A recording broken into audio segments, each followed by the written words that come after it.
এটি হচ্ছে খুবই ব্যস্ততম পূর্ব লন্ডনের গ্রিন স্ট্রিট এরিয়া।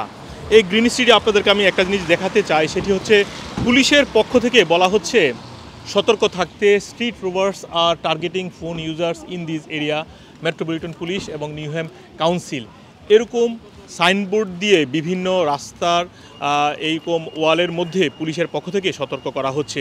বিশেষ করে এই গ্রিন স্ট্রিট এলাকায় সবচেয়ে বেশি মোবাইল এইভাবে হাতিয়ে নিচ্ছে একটি চক্র, এবং এই খবরগুলো আমরা আগেও প্রচার করেছি। তবে ইদানিং এই বিষয়গুলো অনেক বেশি বেড়ে গিয়েছে এই এলাকায়। আপনি রাস্তা দিয়ে হাঁটছেন, কথা বলছেন, হাত থেকে মোবাইল টান দিয়ে নিয়ে নিচ্ছে, এমন ঘটনা ঘটছে। এবং পুলিশকে বেশি পরিমাণে রিপোর্ট করার কারণে পুলিশের পক্ষ থেকে এরকমভাবে যারা জনসাধারণ রয়েছেন তাদেরকে সতর্ক করা হচ্ছে, যাতে আপনাদের যে প্রয়োজনীয় যে মোবাইল রয়েছে সেগুলো আপনারা সাবধানে রাখবেন এবং চলাফেরাতে বিশেষ করে খুবই সাবধান থাকবেন। হ্যাঁ, আমি মোহাম্মদ তানভীর হোসেন অনিক। আমরা গ্রিন স্ট্রিটে এখানে ব্যবসা করি। তো আমরা প্রায় শুনি কাস্টমারদের যে ওদের মোবাইল, ওনাদের ব্যাগ থেকে মোবাইল চুরি হয়ে যাচ্ছে, এবং এরকম ঘটনা আমরা প্রতি সপ্তাহে শুনতেছি। তো সেই জন্য গ্রিন স্ট্রিটে যারাই আসবে সকলেরই সচেতন হওয়া প্রয়োজন।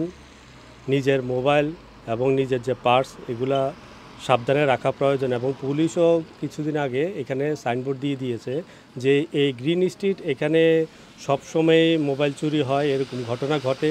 সেই জন্য আমরা সবাইকে বলবো, কাস্টমারদেরকে আপনারা সচেতন হয়ে চলাফেরা করুন। শুধু গ্রিন স্ট্রিট এলাকাতেই নয়, মোবাইল এরকম হাতিয়ে নেওয়ার ঘটনা টাওয়ার হ্যামলেট সহ আরও বিভিন্ন এলাকাতেও ঘটছে। বিশেষ করে সেন্ট্রাল লন্ডনেও কিন্তু এরকম মোবাইল ছিনতাইয়ের ঘটনা প্রায় সময় ঘটে থাকে। বিশেষ করে মোবাইল হারিয়ে গেলে আপনারা জানেন অনেক কিছুই লস্ট হয়ে যায়, ডাটা সহ অনেক সময় প্রয়োজনীয় জিনিসপত্র হারিয়ে যায়। আর আরেকটা বিষয় হচ্ছে, পুলিশের পক্ষ থেকে এ ধরনের মোবাইল হারিয়ে গেলে পুলিশ এগুলোর বিরুদ্ধে তেমন অ্যাকশান নিতে আমরা দেখিনি। অনেকেই আমাদেরকে এ ধরনের অভিযোগ করেছেন এবং অনেকেই হারিয়েছেন। আমাদের অনেক মানুষ যারা নতুন ফোন নিয়েছেন, আজকে ফোন নিয়েছেন, কালকেও হারিয়ে গিয়েছে। আইফোন, বিশেষ করে আইফোনকে টার্গেট করা হয়, দামি যে ফোনগুলো সেগুলো টার্গেট করে তারা পরবর্তীতে চোরাই মার্কেটে গিয়ে সেগুলো বিক্রি করে।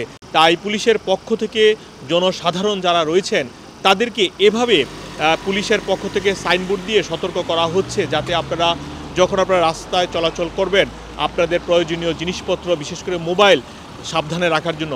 আরেকটা জিনিস বলে রাখি, আগে আমরা এগুলো শুনিনি, মোবাইলের পাশাপাশি অনেকে ওয়ালেট হারিয়ে যাচ্ছে বা নিয়ে যাচ্ছে এরকম খবরও আমরা শুনছি।